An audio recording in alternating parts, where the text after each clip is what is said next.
What's up, everybody? Welcome back to Sloth Fab Garage. Today we're taking a factory AC pump and we're going to turn it into an onboard air compressor.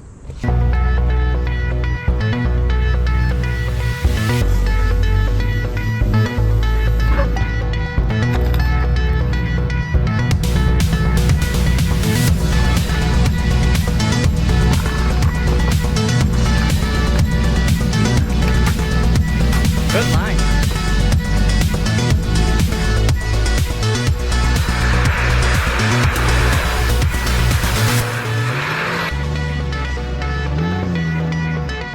Oh, buddy!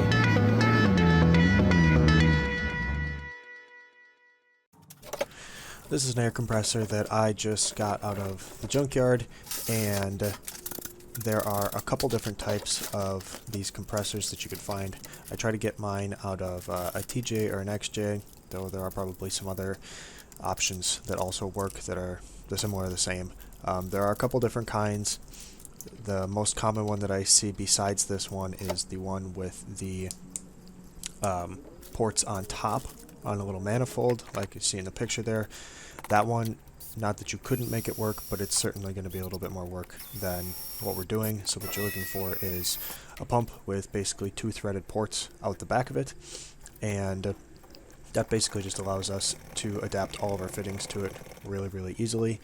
And we can use standard NPT fittings, just wrapped in thread tape, and then it gives you a lot of options for what you can get, where you can get them, and basically putting everything together super easily and for a relatively decent price. So I basically just go through and test fit everything, make sure I've got all the right pieces, and then go back and reassemble it with the thread tape. This is a low pressure system, so it doesn't need to be anything crazy, but we do want everything snug. The fittings off of the back of the compressor itself I do not believe are NPT, so these two fittings that connect right to it might not feel tight at first, but once you get some thread tape on there, you can get them snug down plenty good for what we're doing here. This is the full list of parts that I used to kind of put this whole thing together. Total about 70 bucks or so on top of the cost of the compressor, and I will put this full list in the description as well. So if you take a look at what we got going on here, definitely looks a little funky, but you can see we're kind of getting close to an end product here. So you can see that we've got two things that are missing. We've got a plug in here, and that's basically just for an extra space if we ever need to plumb air for something, and because this three-way splitter makes everything really easy. We've got our air chuck here, female end, so basically any air hose we're going to hook up, we'll just pop right into that. And we've got one more here, and what we're going to put here is an air pressure relief valve. Now they make a handful of different kinds. I buy the super cheap ones that basically reach a certain PSI and then just blow off a bunch of air. And in a situation like this, that can be kind of loud and definitely catches people by surprise. But when you get used to it, it's not really a big deal.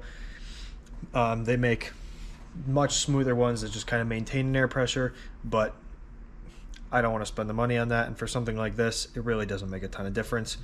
And then for over here, we've got just where our air is coming in, so we're going to put a little filter on there, and then this kind of wraps this up. We've got a little bit of electrical to do. Basically going to wire this to a switch, and all that we've got here is, if you strip away the wrap here, we've got one wire that goes into a plug, and the unit itself is grounded through the mounting and through the frame and the engine and all of that. So all this is a power wire. So we're just going to run a single power wire to a little on-off switch and then right into this wire, and we can mount that basically anywhere in the engine bay. We'll just find wherever it's most convenient, and that's it. Then you've got air.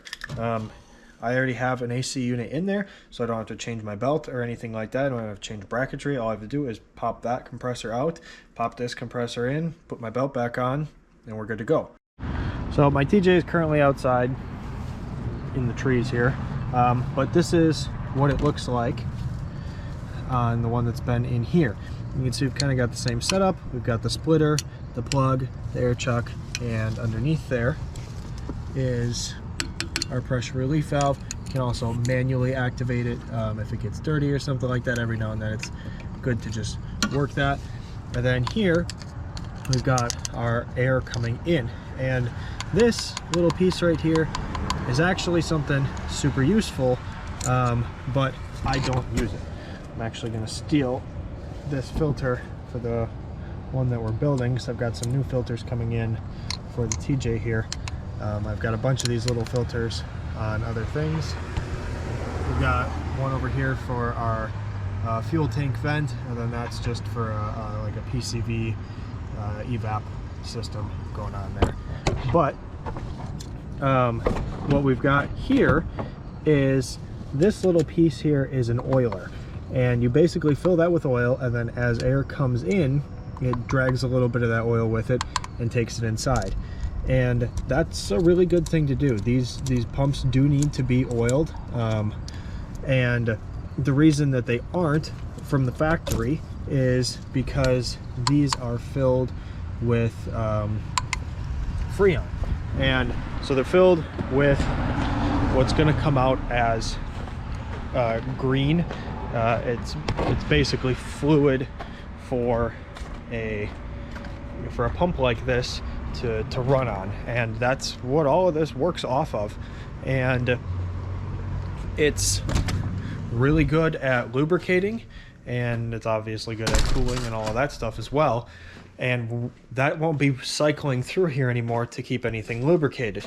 So these pumps will wear out over time if they're not lubricated. So I put that on my old one originally. That's actually the second or third pump that I have in there, and I think in the years that I've had it, I filled it up exactly the first time, and that's it. So that pump, that first pump, lasted me years and years, and I'm not using that every weekend by any means, but it lasts a long time before that pump basically overheats and wears itself out. And the truth of the matter is you go to the junkyard and you find another one of these pumps. I used to pay 20 bucks for them. I just bought this one. I paid 30 bucks for it. So say I pay 30 bucks for a new pump. I bring it home, take my old one out, unhook this whole assembly in this one, and swap the two new assemblies over and put my pump back in. And it's a half an hour ordeal and 30 bucks, and I have a new pump that's going to last me a couple more years. And I'm okay with that at the rate that I use these. So I'm not going to put an oiler on this one, and I'm probably actually going to rebuild the one on the TJ and just get rid of that oiler so there's less components. And I would recommend an oiler if you're using this all the time, and you can just fill it with something like a pneumatic fluid, something like you put in an air tool.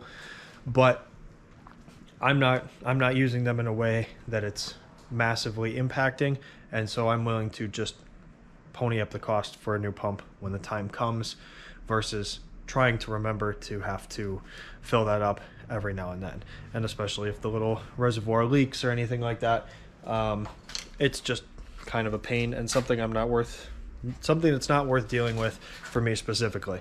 I don't know where I got that oiler. It could have been just at a parts store in the pneumatic section, but if I find one, I will link one, obviously, and I will put a full list of all the parts that I used for this, both in the description and somewhere in the video here, just so you can kind of see. It's really not that complicated. The first time I built one, it cost me about maybe $30 or $40 in parts, and I think this one's gonna maybe cost me $60, and that's just, it was 10 years ago, and I think the cost of parts has gone up, just like the cost of the pump itself has gone up, and that kind of just makes sense. So the only thing we're waiting on yet is that pressure relief valve. That'll come tomorrow, and then we're gonna get this thing hooked up, put in, and we'll give it a test, and I'll show you how it works. All right, with our pump back together, or our new pump together, the next aspect of this is basically to remove everything we need here so we can swap the new pump with our old pump. So that's obviously going to mean pulling the belt. Sometimes you can snake it around this hose here, otherwise you'd have to pop that hose out. And then of course we need to remove our coolant lines, or our refrigerant lines, I guess is what you call them. Now with those you need to be very careful.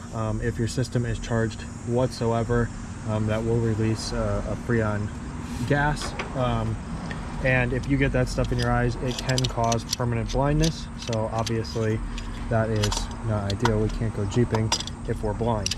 So we're going to be super careful. We're basically just going to crack this open, and once it's loose, we'll listen and see if stuff is coming out. Yep, there it is. And I'm just going to stand back. We're going to let that system kind of drain itself, purge itself, stay way away from that, and once everything's drained off, we'll crack the other one, repeat the process, and then we can pull those lines out and get our pump out of there.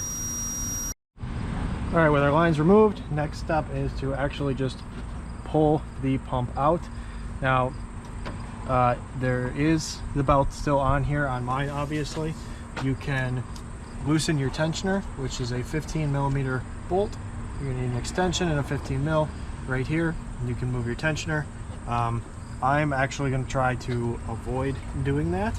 I've had luck with this in the past, where since this is at the top here, I can loosen it and just kind of slide it out and slide a new one right back in. So we're going to give that a shot first. If I need to, I can always adjust my tensioner. I do have a brand new belt on here, but if you need if your belt's getting to that point, now's a perfect time to replace it. These are 1/2 inch. They run all the way through. They do occasionally break, so be very careful with those. I'm actually missing one. I'm guessing it's snapped off down in there, but we'll see.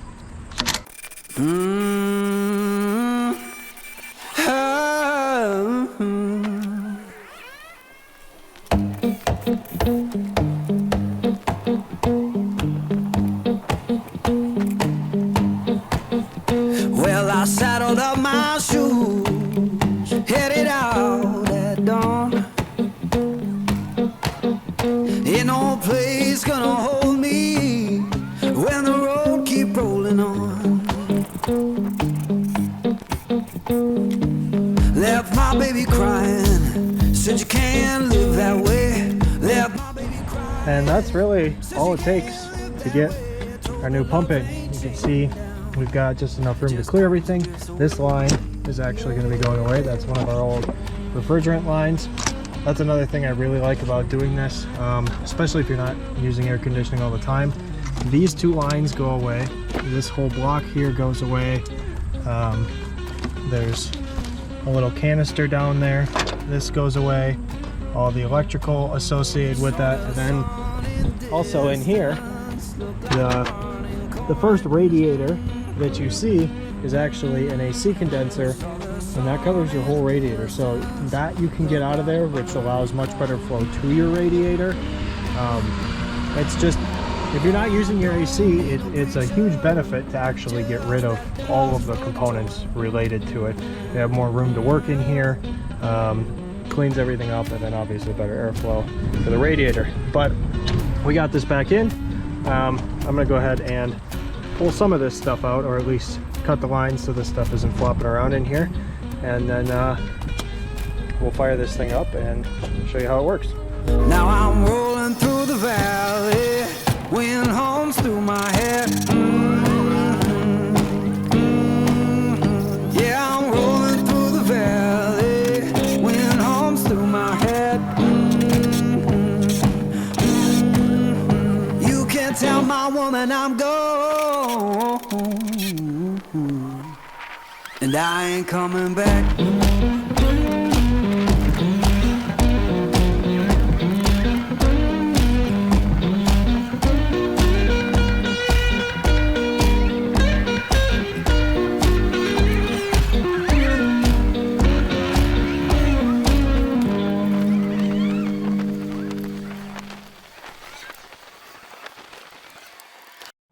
Alright, so we've got our switch installed right here. Nice and simple and out of the way. Our wire is hooked up to the compressor itself. That's all nice and tucked out of the way. And then this one, I do need to get the appropriate end to hook to my battery here. But for now, we're just going to go ahead and shove that in there so we have some level of connection. And if you listen, when I flip the switch, you can actually hear the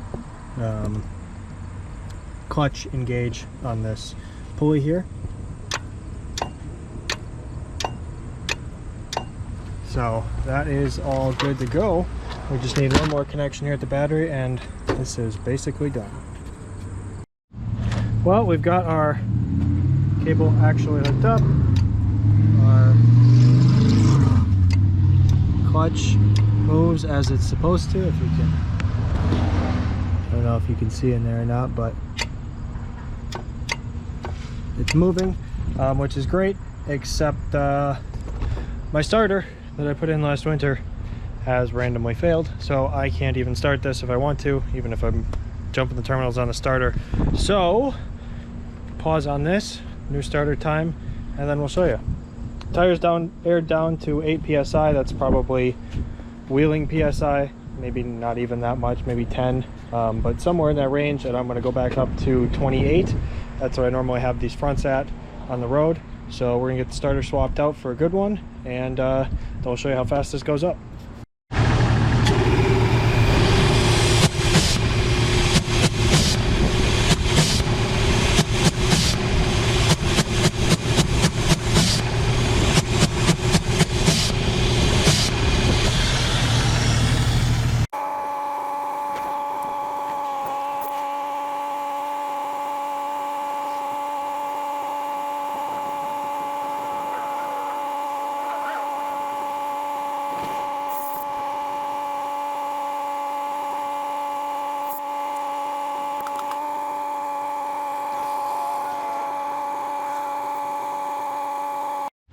Well, as you saw, that worked really nice. We went up almost 35 psi in under 2 minutes. And this is the front end. This is not a super huge tire. This is a 35 by 10.5, but we did put it on the front where there's more weight to fight against. So it's honestly a really nice system. I've been using them for about 10 years now, and really simple, really easy to replace, really easy to work on. The only thing to note really is that for a little bit, when you're first running this, it will purge some of that extra fluid in there. So it's not a bad idea to start it, let it run, and just let it purge out of that relief valve and get some of that extra fluid, that Freon, out of there. Again, watch yourself with that. It's nice to have this pointed up and down. Just make sure it's not pointed at your filter or you'll soak your filter. But yeah, other than that, really simple to do, works really well, cheap, easy. But yeah, if you guys have any questions, let me know in the comments. Otherwise, we're gonna keep going. We got more projects to do today. Another one's about to show up. So hopefully you guys learned something from this. Hopefully you can make one yourself. Thanks for coming along. Catch you on the next one.